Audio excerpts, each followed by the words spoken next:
This tournament, first of all, has been able to foster a good working relationship between the four countries, although it has been played on and off over the last.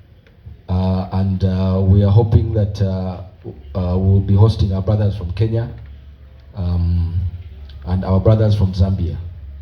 Our brothers from Zimbabwe have sent us apologies, citing the recent run of Rugby Africa Sevens that has not allowed them to honor this fixture, but they have given us a commitment that going forward they are going to be a strong part of this tournament. As a way of kickstarting this tournament this year, we will have 3 match days played here in Kampala. Uganda will play host to Kenya and Zambia at the same time. The first match day will be on 28th October with Uganda taking on Zambia. The second match day will be on 1st November with Kenya taking on Zambia. And the third match day will be on 5th November with Uganda taking on Kenya.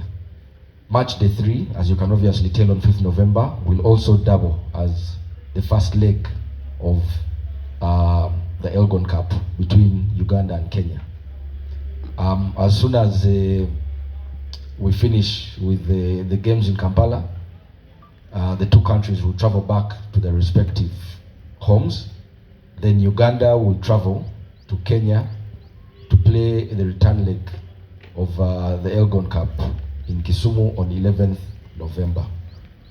Now, many people will ask why the tight program. So you will notice that we've had quite a tight calendar, packed with a lot of activities, and simply because at the point when we wanted to plan this tournament, to put it into a calendar, Kenya and then Zimbabwe were still involved in Mzansi Cup, and once they completed their assignment there, they shifted their focus to now to the sevens to try and complete qualification for the for first of all to compete in Rugby Africa Sevens, but also to qualify for the Olympics.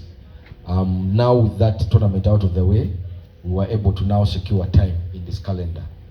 When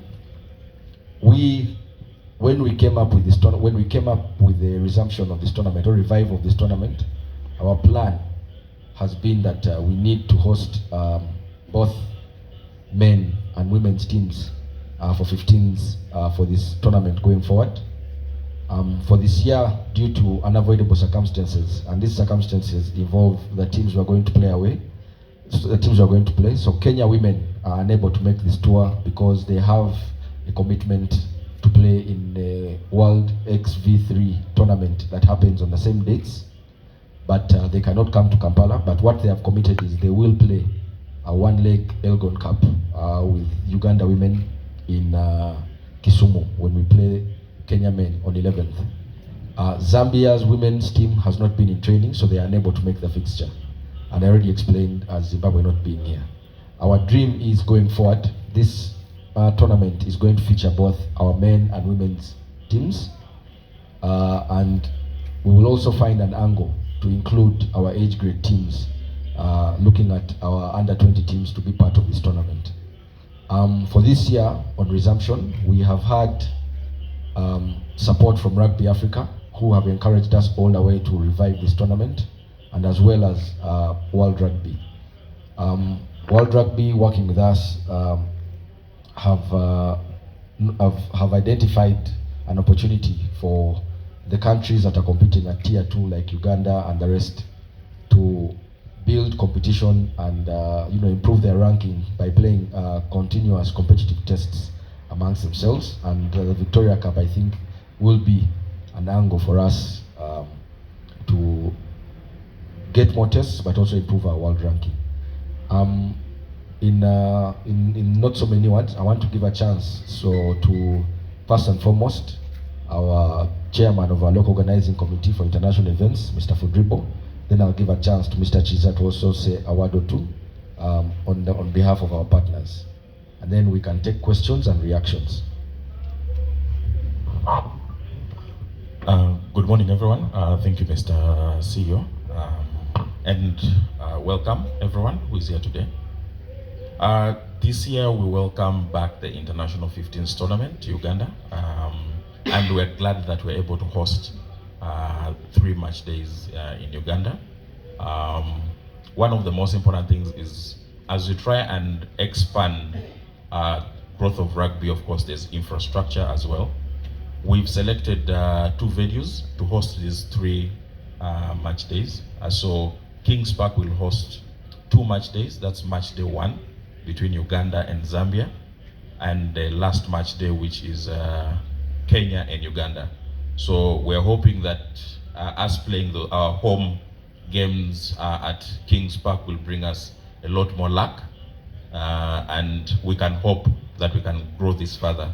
As Uganda Rugby Union, we try to expand in terms of the places where we can be able to host these international matches. Hopefully that in the long run, we're able to host bigger tournaments as well. I think last year we went to Wankulukuku as a new ground to host international tournaments. This year we've added on Kings Park, and we believe it now has the capability to be able to host this tournament. And a very big congratulations to the management of Kings Park and the partners who have made the ground available. Match day 2, which will be between Kenya and Zambia, will be played at Chadondo. Because it's a weekday, we anticipate that it's easier, it's a nearer location for fans to be able to access the facility as well, and to be able to come in quickly and exit probably after the matches. But of course, also it being in town, be able to enjoy the after festivities that Nile Special will bring on board. So it's a new exciting chapter for us as Uganda Rugby Union to be able to expand in terms of the places where we're able to host the matches. So I think it's a very good direction that we are going. The local organizing committee comprises of people across a number of clubs. We have people from Toro, Chadondo, and Cobbs. We have people from Ginger as well who are represented on the local organizing committee, and we're hoping that we're going to make this bigger, we're going to make this better, with better fanfare, with better experience for all our fans as well, and of course in partnership with Nile Special, who is our premium sponsor for rugby in Uganda. So we expect to have many people from upcountry. We're involved in the RDOs as well, because it's a national event. We expect that we can have fans from upcountry as well to be able to join us. Part of it is to say it's a national event. We need to all participate and be able to enjoy the sport of rugby across the whole entire country. I think one of the other things that we try to do is to empower the community as well. So we will try and see if we can have some other activities that can help grow rugby in terms of getting to rugby program. So I think it's exciting for us as the organizing committee and as Uganda Rugby Union to be able to be here and to have Victoria Cup back. And I know it's going to be big and it's going to be better. So we welcome all of you to come. I know you'll ask about the ticket prices. So we've come up with ordinary will be 20,000, VIP will be 50,000 shillings. We'll have early bird offers that should come out sometime this week as well. So for those who purchase tickets for the 3 match days, you'll have very big discounts that come your way, up to about 10 to 12% discount that can be extended. So we have the offers for VIP, we have early match day, early ticket sales offers for as well the VIPs as well, and group offers. So if you have your buddy group of 5 people, you can buy discounted tickets as well, and those fees will be able to share with you. The idea is to encourage you to come together as a group and be able to enjoy the game of rugby and enjoy your Nile Special as well, and have fun as we always do. So thank you very much, and hand over to Mr. CEO. All right, good afternoon, everyone. We are very excited for yet another rugby series. As Nile Special, we are ready to really rally behind our troops to see them succeed in the tournament. Then I would also like to thank the Rugby Union for the efforts done, not promoting rugby here, but beyond borders. And as Nile Special, we'll continue supporting this, and we expect that during the games we shall have good product deals throughout the game and good fan engagement. So keep yourself locked to Now Special and enjoy the rugby games. Thank you. Thank you very much, Emmanuel and Ibra. So we will now take some questions or reactions in case there are any from the gathered members of the press.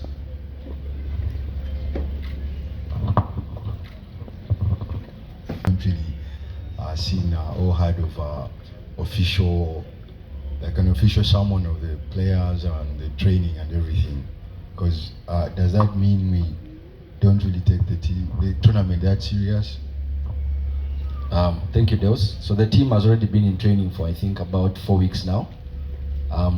The captain or the standing captain from the last tour of the 15th team had already summoned players to start their training, but the coach and the management team have had players in training now for the last 4 weeks. So it's not that we don't take the tournament seriously, but like I said, because of a packed schedule, we've had to put them into intense training immediately the moment we confirmed these games. Like I said, it took us quite a while to confirm these games, but we don't take them any less serious because of the lateness of confirmation. Like you understand, confirming some of these games is a bit tight, but we have confidence in the boys that they will be able to deliver for these tests. And for us, it's a resumption of a long-running tournament that we want to make a staple of our calendar. So any way or form that we can get into them to play, we will play. Faith Kiai from the New Vision here. My question is, you've spoken about this team still having a level of intentionality put into it, but would we be wrong to assume maybe the 15s are some sort of the forgotten, stepchild to a large extent? Because of the 7th team, there is enough time put into when they go into camp. We hear about it, we are fed information daily. So are we wrong to sometimes assume that maybe to a large extent this team doesn't really feel the same kind of love that the other does? Faith, I don't know whether you asked a question and answered it, because you said, are we wrong to assume? I think you're definitely wrong to assume. Like I said, confirming, most of the games that the 15th team played of late have been Rugby Africa competitions. Since COVID happened, we've not been able to play either Elgon Cup or Victoria Cup. The only games that we've been able to confirm for the 15th team were the last World Cup qualifiers they played last year. This year, Rugby Africa has not confirmed a timetable for 15s for men, apart from women, which timetable is still not confirmed. We only have a place mark for women's 15s in December in Tunisia. But for us, the effort has been there to try and secure games for our 15s team. The reason why is we need them to improve their ranking and their standing in Africa for the next batch of World Cup qualifiers when they come around. The reason why we have been driving to get the Victoria Cup up and running, it's a long-running competition that has been in place. It was the easiest one to secure, and finally we've managed to secure for them 3 tests. What we've also gone ahead to do, and what we've had in their calendar for the longest time, is 2 more tests for the men and women that were locked with Tunisia that are going to happen away. So I think, like you said, it's wrong to assume that they are forgotten. What they didn't have was the locked down calendar, and that's what we're trying to develop for them. And our plan for the Victoria Cup is to sign an MOU with the other 3 countries, that is Kenya, Zambia, Zimbabwe, to lock this competition into our calendars for the next 4 years, and give it a window between our calendars, all 4 calendars that make sense, that mean that it will be played consistently. And that is what Rugby Africa is driving us to do, as well as World Rugby. We have their support in trying to lock this down. I think if we manage to lock that down, we will have intent and a focused calendar for the 15th team. That being said, I must reiterate here that this effort to revive this Victoria Cup is driven by the Uganda Rugby Union. It is us who've been at the forefront of driving this conversation to try and get our brothers from Kenya, Zimbabwe, and Zambia back on the table to revive this competition. So these games that we are playing now, we hope we will be able to conclude with an MOU that will lock this competition in for the next 4 years. You talked about Kings Park being chosen as a venue right now. You had Wankulukuku as well recently hosting games. What is taken into criteria before choosing a venue that can be able to host international fixtures? First and foremost, they are both technical and commercial aspects. Technical, of course, is a well-laid playing surface and facilities to be able to host games. But one of the things that we are trying to do for rugby on the commercial side is to open up venues that can actually give us a chance to mine commercial value. Kings Park is, I think, is not more than 5 years old in existence, but you've already seen the level of excitement that the home team here has brought in terms of organizing their home games, as well as the tournaments that we've played here. We saw the turn up here for the Rujumba Sevens. We saw the turn up here for the league kickoff match between Pirates and Heathens. So for us, it's an opportunity to drive, first of all, to give fans value by taking them to a facility that they've seen and enjoyed before. But also now, it will give us a chance because we are also trying to try, like Chairman Emmanuel said, we are trying to get as many venues as possible to host these games because we also want to apply for international tournaments. One of the reasons why we went to Wankulukuku last year was in our bid to qualify to get a Challenger Series to come to Africa. While we had been given encouragement by World Rugby, unfortunately that opportunity was taken away and given to Cape Town, to Stellenbosch. We believe that the time is ripe for us to get international tournaments. We've just seen Uganda, Kenya, and Tanzania win the Pamoja bid. And one of the efforts that we've seen also from government is to support setup of facilities. We've had support here, a visit from NCS, and they've pledged that when Kings Park are ready to, tap into support from government, they will get it. So by giving them an international game, we are showing them that the stadium is ready to tap into, big opportunities. I'm hoping that the management here at Kings Park will, tap into that opportunity to grow not just their facility, but their following also. I'm surprised that you didn't ask why we picked Chadondo. Or is that one automatic? It's automatic. I hope that soon Kings Park and places like Wankulukuku will be available and automatic. And by the way, to just let you know, we didn't consider only Kings Park. Our original idea was to take these games to Bugembe Stadium in Jinja, where we hosted our finale of the Sevens tournament. And I must say the Busoga Kingdom were already pushing for us to go there. But of course now, because of the tight schedule and preparation, we've decided to go with Kings Park. They already have the facility ready and there's minimal effort to get games up and running. Brief ceremony. More details will be coming out about, the forthcoming games. Like I've said, this was for Victoria Cup, but I've already let one cut out of the bag by saying that the 15th team will be going to Tunisia for both men and women. The men to play two tests against Tunisia, but for the women to play tests against Tunisia, but to also play in Rugby Africa Group B, the beginning of the women's qualifiers, Women's Rugby World Cup qualifiers. So more information will be passed out, will be given out as and when it's available. But please do not hesitate to reach out to the union for any more information you might need about this upcoming tournament. Like the chairman has said, the games are going to happen in two venues. On 28th October here, Uganda versus Zambia. On 1st November at Chadondo, Kenya versus Zambia. And then 5th November we return here for Uganda versus Kenya. And then Uganda will travel to Kisumu to play Kenya on 11th November. Thank you very much for gathering, ladies and gentlemen. I see one hand raised. Bonus. Their tournament allowances for the men who went to Harare. I think that's what you're asking. He upgraded their allowances. The same yesterday was announced by Mr. Katende. even though he called it winning bonus, actually not, and I think that was the day before he said it wasn't winning bonus, it is tournament allowance.